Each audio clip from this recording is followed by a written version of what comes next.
Next చేయబోతున్న recipe ఏంటి? మామిడికాయ రొయ్య పకోడీ. మామిడికాయ రొయ్య పకోడీ బాగుంది. మామిడికాయ అండ్ రొయ్యల కాంబినేషన్ లో కదా. అంటే యూజువల్ గా పకోడీలు చేసుకుంటాము, రొయ్యలు చేసుకుంటాం. మామిడి రొయ్య పకోడీ డిఫరెంట్ కాంబినేషన్ అనమాట. అవును. మరి దీనికి కావాల్సిన పదార్థాలు చెప్పండి.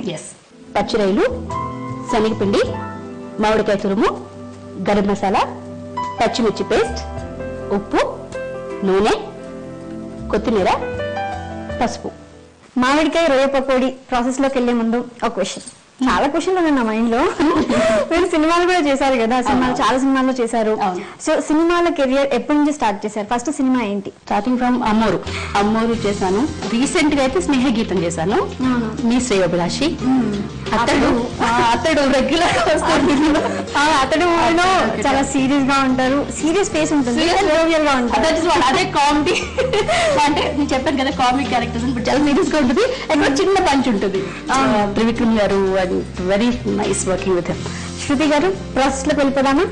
ముందు ఇంగ్రీడియంట్స్ అన్ని కలుపుకునే ముందు బాణం పెట్టుకుని ఆయిల్ వేడి చేసుకున్నాం. ఇంకా కావడానికి కాస్త టైం పడుతుంది కదా. ఓకే, స్టవ్ ఆన్ చేస్తాం. పకోడీ కాబట్టి కాస్త ఎక్కువ నూనె వేసుకోవాలి. మునగాలి, డీప్ ఫ్రై చేసుకోవాలి కదా.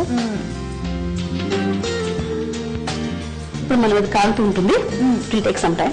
ఈలోపు మనం కలిపేసుకుందాం. ఇవన్నీ ముందుగా పచ్చిరొయ్యలు తీసుకున్నాము, నీట్ గా వాష్ చేసుకోవాలి. రొయ్యలు వేసుకున్నాము. శనగపిండి కాస్త ఎక్కువ కలుపుకోవాలి, ఎందుకంటే అది పకోడీ ఇది రావాలి కదా. సో అందుకని కొంచెం కావాల్సినంత ఎక్కువ. ఇది మామిడికాయ తురుము. పులుపుని బట్టి ఎక్కువ పులుపు అవుతుంది అనుకుంటే కాస్త చూసుకుని మనం వేసుకున్న రొయ్యలను బట్టి తురుము కూడా వేసుకోవాలి. ఓకే, మరి ఎక్కువ పుల్లగా ఉండకుండా. మసాలా, ఎందుకంటే నీసు వాసన అది పోవాలంటే కాస్త మసాలా యాడ్ చేసుకుంటే బాగుంది. పచ్చిమిర్చి తురుము, మనం కారం వేయట్లేదు కదా కాబట్టి ఇది కొంచెం ఎక్కువ వేసుకోవాలి. ఓకే, అంటే కచ్చా పచ్చగా దంచుకోవాలి. ఇది కొత్తిమీర తురుము. పసుపు వేసిన తర్వాత కొత్తిమీర వేసాం. కలర్ ఇది ఇస్తుంది. వాటర్ కాస్త ఎక్కువగా కలిపేసుకోకూడదు, నీళ్ళు మళ్ళీ పకోడీ రాదు కదా. కొంచెం చూసుకో. వెజ్ ఎక్కువ తింటారా మీరు నాన్ వెజ్ ఎక్కువ తింటారా? ఎక్కువ ప్రిఫర్ చేసేది వెజిటేరియన్. బాగా కలిపేసుకున్నాం కదా. ఇప్పుడు నూనె కూడా బాగా కాగింది. ఇప్పుడు బజ్జీలు వేసుకోవాలి. మామిడికాయ రొయ్య పకోడీ. ఇది కూడా గోల్డెన్ బ్రౌన్ కలర్. బ్రౌన్ గా అయిపోయినవన్నీ కాస్త తీసేసాను. వేగిపోయినట్టే. ఇవి ఈవినింగ్ పూట స్నాక్స్ లాగా పిల్లలకి ఇచ్చినా కూడా చాలా టేస్టీగా ఉంటాయి. మీ నేటివ్ ఎక్కడ? నేను యాక్చువల్గా ఫ్రమ్ వైజాగ్. అప్పుడు వచ్చేసి 25 years అలా అయిపోయింది. సెటిల్టీ అయిపోయింది, తీసేసుకోవచ్చు ఇంకా.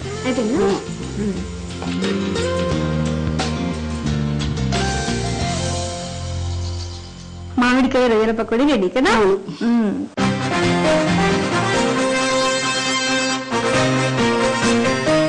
ఎంతో రుచిగా ఉండే మామిడికాయ రొయ్య పకోడీ రెడీ అయిపోయింది. మరి దీనికి కావలసిన పదార్థాలు తయారు చేసుకునే విధానం మరోసారి చూద్దామా? మామిడికాయ రొయ్య పకోడీ తయారు చేసుకోవడానికి కావలసిన పదార్థాలు: శనగపిండి, గరం మసాలా, పసుపు, పచ్చిమిరపకాయలు, నూనె, ఉప్పు, మామిడికాయ తురుము, పచ్చి రొయ్యలు. తయారు చేసుకునే విధానం: ముందుగా స్టవ్ వెలిగించి బాణలి పెట్టి నూనె పోసి వేడి చేయాలి. ఇంకో బౌల్లో రొయ్యలు, శనగపిండి, మామిడి తురుము, గరం మసాలా, మిర్చి పేస్ట్, ఉప్పు, పసుపు, కొత్తిమీర వేసి కొద్దిగా నీళ్లు పోసి బాగా కలుపుకోవాలి. కాగిన నూనెలో ఈ మిశ్రమాన్ని పకోడీలా వేసి దోరగా వేయించి తీస్తే మామిడికాయ రొయ్యల పకోడీ రెడీ.